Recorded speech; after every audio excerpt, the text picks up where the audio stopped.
Hello gamers and welcome to another YouTube video today on a tank that I don't really like playing, but I'm gonna try my very best to make it as good for you as possible. The tier 11 STRV, but not played entirely as you might expect it.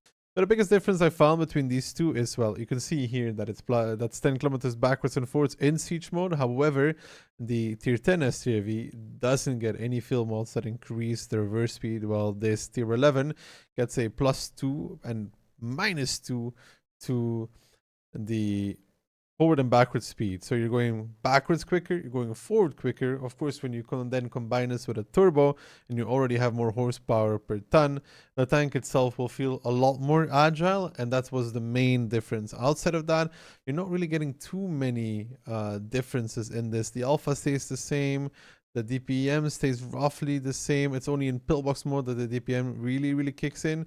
So outside of like extra HP, there's not super much difference between these two, to be honest. And the main differences you will find is, of course, the slightly different armor layout, but mainly the comfortability in this like more close range engagement. But again, I don't think that this is something that most people will end up caring about, as I know most of you will just end up playing this as a passive tank destroyer. So wanted to highlight that fact because it's really what makes the difference here between the two, in my opinion. So the biggest difference between these two tanks, for example, is, well, you could see how with a high enough caliber, this STRV has more parts that can be easily penetrated, and that this heat shield on the tier 11 STRV is bigger. In return, of course, this one having a wider lower plate versus the lower plate of the STRV that is more compact, but still, because of this bigger heat shield, it ends up just being a better kind of tank to play a little bit more aggressive with, which is again not the gameplay that most players will be going for, but it seems like that is some of the design philosophy behind it, where this tank is a little bit wider, has a bit bigger lower plate, but in return you get this larger heat shield compared to the STRV, allowing you to play more effectively up front as well, compared to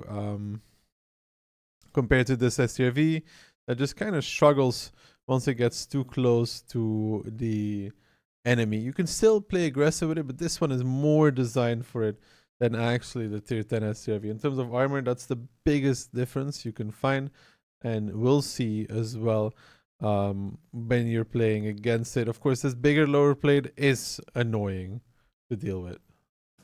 So, what is there to say about this STRV at tier 11? It plays exactly like the STRV at tier 10. I think, honestly, the only thing that this tank is better at, like we saw in the armor model, is actually playing aggressive. Outside of that, it's really not that much different from the tier 10 STRV whatsoever. Now, is that useful to have? Sure, for the more experienced player, somebody that knows what they're doing, playing a little bit more aggressive is something that is going to work out for them, but also not work out for them.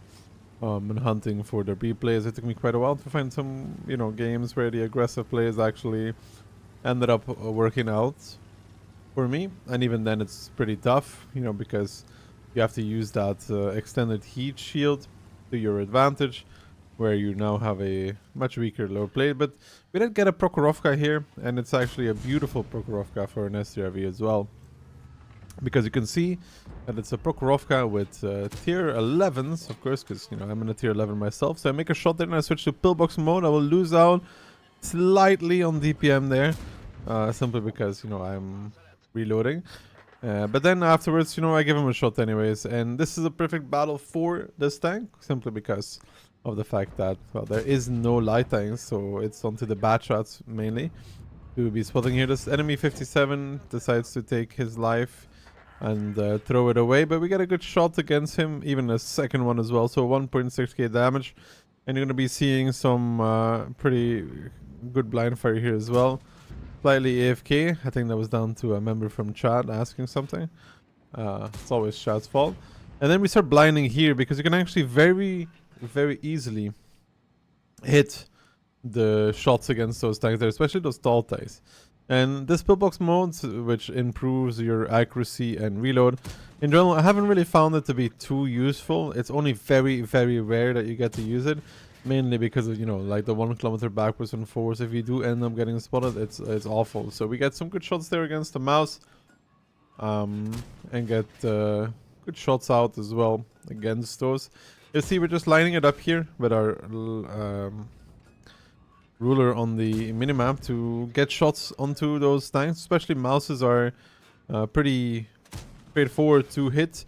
You can hit that. There's not many people do that. Not many people try that either. You will be able to find shots. It's not as consistent as you may think. The tank, the taller is better. You can see we got a bounce there coming out as well. Not a second bounce. So the sound cues give you a little bit of info, of course, what is happening. Or if you're hitting something or not. And I think at this point, I'm already considering what to do next, because I don't want to blind fire too much ammo here either. I mean, 40 shells is still 16k potential damage, but you know, I can run out of this really, really quickly if it comes down to it. I'm still trying to make those shots. I do get another one against the mouse, so far from this position, we were able to get 3 shots. And then a bounce. We do miss one on the KR1 because of this. That one going very low, completely fizzling out. And we're back to blind firing a few more shots as well to try and get something out. That mouse is pretty far forward. I don't even think we can hit that. So far 2.8k damage, not bad. And we see our bat shot push up, and I feel like if their bat shot was in the standard bushes of D1, then I would be spotted out already. And he will be spotted out already at some point as well. So I decided to make a break for it actually in the STRV. Playing a risky game in this, going low to not get spotted by the KR1. And we will actually be spotting out the Hirschkaffer ourselves. That's pretty funny. We outspot a tier 11 tank destroyer with our own tier 11 tank destroyer. It's very, very risky, this move. And it's 2k assist in the bag, but you can see that this move was at the same time, as risky as it was a brilliant move, simply because we are just absolutely blasting them in this side. We do decide to switch to pillbox mode to risk it and go for the extra DPM, the extra accuracy as well, which ends up missing the shot immediately. So pillbox mode, very worth it. But now we're just sitting in position, blasting the sides of these mouses, and you gotta keep in mind that's at least one blind shot already. Gonna be important later on in the game. Find a shot there as well. Against the KR1, 4.3k damage, and this very aggressive move ends up paying dividend. The bad shot there, sadly for us, ends up getting proxy spotted, I think, by the KR1. You want him to be alive simply because, you know, you don't want the KR1 or somebody else to do something crazy and spot you out. Get some good shots, get more good shots out as well on towards their side. 5k damage. The farm not looking to end anytime soon either. And this is every STRV player's wet dream. And there, of course, the pillbox mode is amazing. In its specific use case scenario, this pillbox mode is fantastic. In the use case that you actually get to sit and shoot over and over and over again with no pressure on you whatsoever, yeah, of course, it's amazing. However, the scenarios in which this happened are extremely, extremely limited. Prokhorovka being one of them. Mali could be another from both sides, you know, just sitting and shooting. But it really depends on the kind of maps. And most of the time, you will not be able to utilize this pillbox mode at all.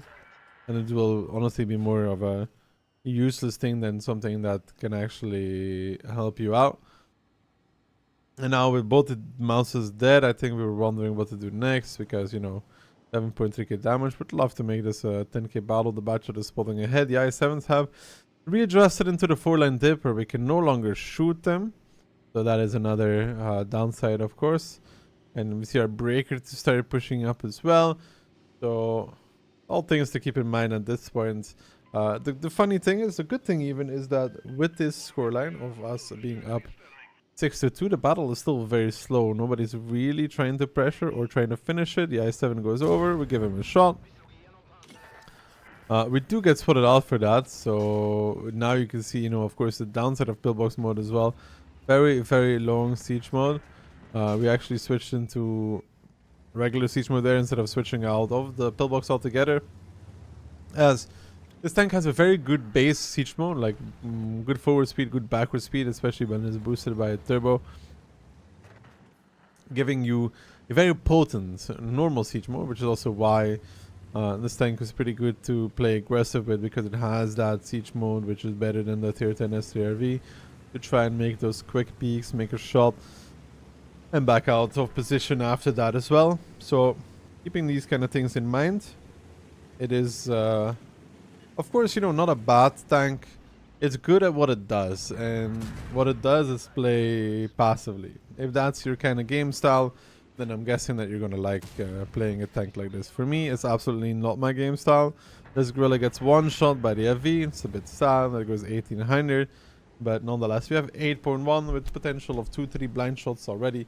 So looking like a pretty good game. I still think that the normal way of doing it is going from pillbox to regular siege, and then from regular siege out of that, instead of doing the full one. But you know, that is something for you to decide. Get a few shots here against the Hirschkaffer as well. And you can see, like, you know, in this scenario, in a prime scenario for this tank, it does end up farming pretty well. It is 8.8. I can tell you that the final band, though, ended on 10.5. So pretty much a bunch of blind damage, which was kind of expected as well. So the second replay I wanted to show you is this battle here on Live Oaks. And on this Live Oaks, we're gonna go to what I would say is the kind of imba position from the side. Position where if there is a tank destroyer of the enemy team, it is extremely hard to dig him out. It's on top of this D2 with the trees knocked over. It's a very, very powerful, potent position, gives a lot of angles and crossfire. Lights can kind of counter it, and the sad thing for me in this battle is that my RHM has decided that he wants to die, so he's going to drive in quickly and kill himself. We see the concept, we missed that, and of course we're not going in pillbox mode here as it's far too dangerous to do such a thing. Let another shot go. And I think at this point I was already thinking to myself, okay, so I won't have any early spots on the city. Maybe I can outspot the Manticore doing something. Because of course, you know, I am an STRV. I have a very high base camo. And I do spot him out as well. He's moving towards the further building. Give him a shot. He will spot us for this. But that's where the beauty of this siege mode comes in. You just see how quickly it's reversing back. When playing this tank, it feels like the tank is not in siege mode, but it is in this regular siege mode. That's how fast it is, and that's how fast it moves, so that is pretty potent. Now, Manticore moving back up, giving him another shot. He's half HP now, immediately retreating, being fine. The second thing you can do on this, and I did it, I mean, normally, you know, in this battle it's fine I didn't do it, because I really didn't have time for it, to be honest, with what I was shooting at.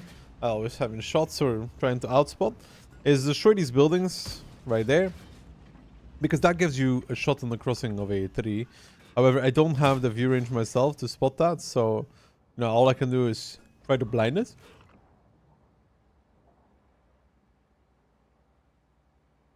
Luckily for us, the mouse decides to cross. We give him a shot as well. We will not get a second one here. No, we actually do, because the Taschenrate stops in the open. And, you know, we're just pivoting here kind of as a turret.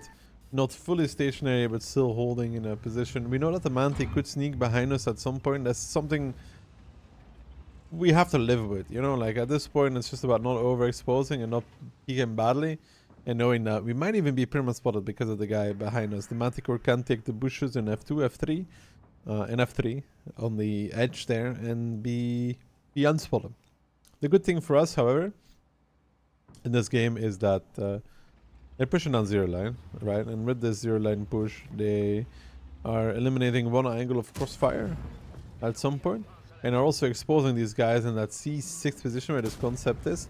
So this little June there only works if one of the two sides is cleared. Like if 1-2-3 line is cleared or 9-0 line is cleared, you can play there without too much pressure on you. If one of those isn't, then all of a sudden it becomes a lot more difficult. We see a tier 3 crossing through that gap. We give him a shot. In the meantime, the bad shot YOLOs the Manticore, pretty useful for us. You can see we're really just being a third. We don't really care about being camoed. We definitely don't care about the pillbox mode whatsoever. And we just want to make sure that we have our tank in the best possible position for the future engagement.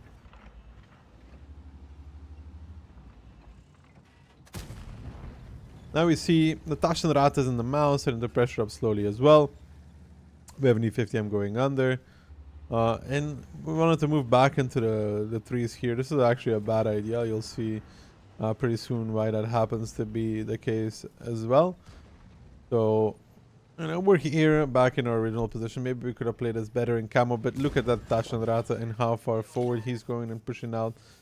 This ruins our spot here, which means that we'll also have to fall back from there, because otherwise the enemies can blast us in the side.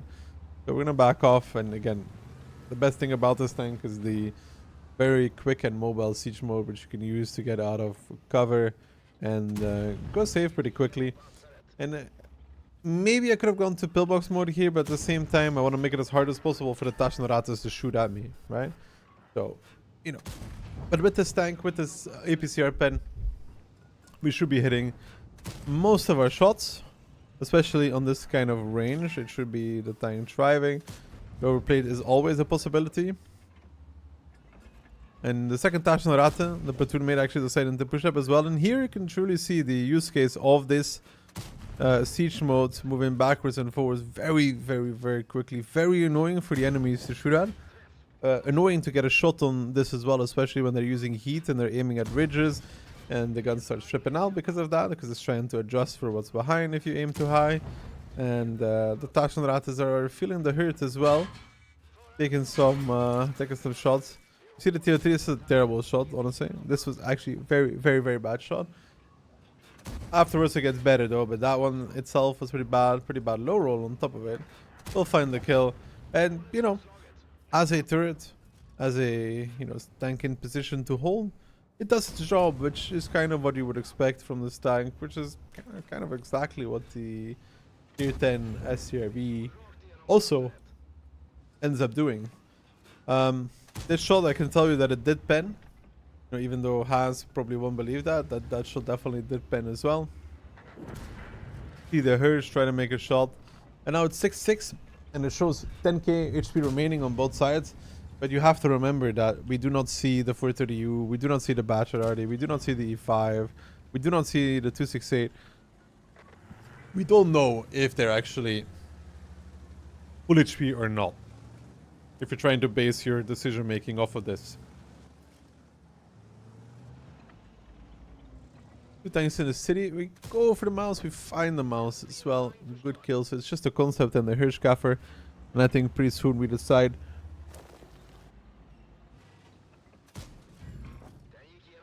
To take the fight as well. We got a shot against the TVP. Sadly, only hitting the track. We got an angle against the E5. We hit that one. He's going to back off almost immediately. I think we missed the second one. Won't find the shot there. We'll go low anyways. And, yeah. I can tell you STRV gameplay for me is one of the more mind-numbing gameplays, because you're not really thinking too much. You're just kind of shooting. In a lot of cases, that's all you're really doing, just acting as a turret, making some shots, and be stationary. But like I said, if that's your kind of gameplay, fantastic. Then, you know, this tank is perfect for you. If that's not your type of gameplay, and you kind of know how to play aggressive, you may get some pretty good rounds in this, using that mobile siege mode to your advantage. We're just working our way around here, trying to find some more shots, but you know, there's not really any shots to be found at this moment in time. We actually started shooting buildings, but honestly, there's so many buildings there that this is like kind of pointless. Like that whole A line is cluttered with buildings, destructibles, and everything else you can imagine. So it's really not worth to blind fire too much to get those buildings down. Won't be doing anything. I think we decided at this point to push in. We spot the E5. Sadly, you know, we have to switch modes. We missed that one as well, which is also pretty sad nonetheless. Especially because we end up taking 2 shots for this. But the good thing is that we do get a track on the Hirsch, which means that if he doesn't have a repair kit, which you can see he doesn't, good bait here with the tank, hits the heat shield. We do find the kill against the Hirsch. The bad finds a kill against the E5. And at this point, it's kind of just cleanup duty. So you see, Pillbox mode, while it can be very cool and useful in very specific scenarios, most of the time I don't think it's recommended to really be relying or trying to use it either, because, well, I think the engagement would have gone less well with the pillbox mode activated.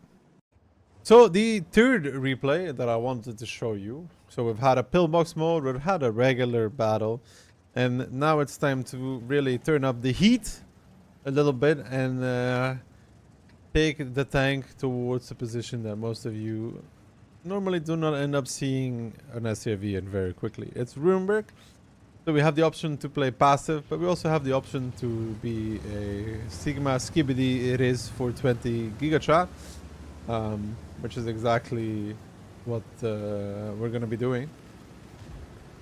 Take HP Turbo Rammer, Shocker of the Century, and go play aggressive with the STRV and show that, you know, this tank with its improved siege mode still has capabilities outside of just being a passive Andy, and that if you and your boyfriend want to switch it up, you could be the active one as well from time to time, you know, just to, you know, experience what it's like as well.